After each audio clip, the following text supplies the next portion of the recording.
I'm interested to hear a little bit about resources that might or might not be offered. One of them is actually how valuable is the internet? If you go onto the internet, you mentioned it earlier, I think, and was it a friend of yours who had experience of going online to find patients who you might talk with? Yeah, there's breast cancer website where you can go on and you can talk to people that are, in your same situation, and you can speak to them online and make friends with them and discuss things, and and it's up to you whether you want to exchange phone numbers with them and talk to them later, or email them. And and my friend found it very useful. She chose 3 people that she wanted to speak to, and she's kept in touch with them, two of them now, and still speaks to them. So it's helped her out. If you don't have access to anybody that's that's gone through your type of cancer, if you go on the websites, and especially if it's a different cancer or a rare cancer, and you can find out sometimes they tell you what stage they're at or what kind of cancer. You can pick somebody with the same type of cancer that you've got and have talks with them. Yes. And that makes you feel that I'm not on my own. I've got somebody else there that's going through the same thing as me. Yeah. So if you can access it, often through a chat room, you can often make a connection that you can extend later. Yeah. But some people would say the gold standard is still meeting somebody face to face, if possible. Yeah. And that can be sometimes organised as a form of mentorship or cancer buddy. Yeah. And I think you've had experience of that as well. Yeah, I had one of my sister-in-law's friends that she worked with, and that she was diagnosed and she hadn't got anybody, and she says, would you speak to her? And I said, yeah, of course I would speak to her.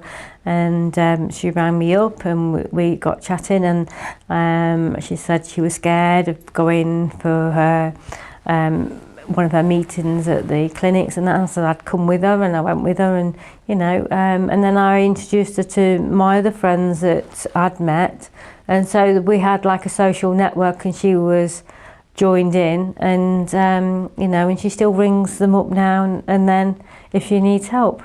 And you actually then went with her to appointments? Yes. Yeah. So you were effectively her cancer buddy, the more experienced one who'd been through it already. Yeah. And do you think that paid off for her? Was it valuable? Oh God, yes. She was. We always said if you needed anything at the end of the day, we were at the phone. Morning, noon, and night kind of thing. Just give us a ring, give us a text, and that. We'll be there for you. Sometimes people will, be upset and they just want to talk. And out of curiosity, was it valuable? Was it therapeutic for you? Yes, I think because we'd been through it, we knew that it helps us as well, but it also helps them. And we know that we don't want to let anybody feel that they're on their own. I know in some countries, I'm thinking of Holland, the Dutch Cancer Society has a whole network of volunteers who are basically mentors to new patients. Yeah. And it can work really well, that system, but it requires quite a bit of organisation. Yes, yeah.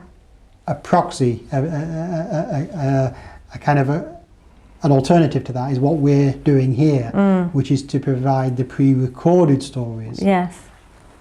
I know when you came initially, we hadn't really got it off the ground. Coming back today, reshooting it because you've given such a valuable story.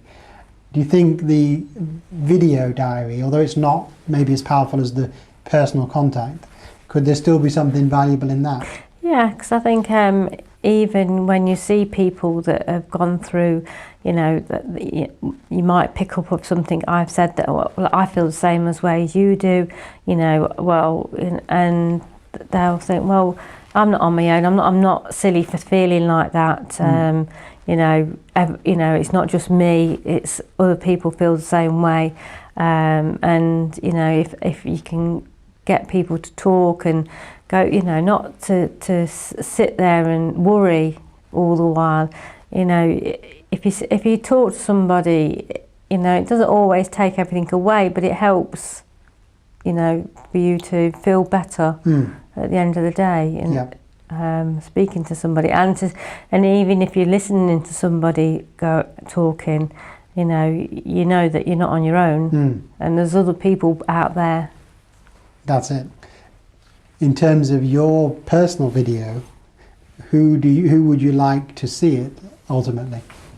I don't mind anybody seeing it, really. Anybody that it would help for them to get through what is, you know, a horrible thing to go through on your own, or even with family and that. And if it helps anybody to, at the end of the day, to find out information, or to make them feel better, and to, you know, to stop them worrying and things like that, then yeah, it's a good idea.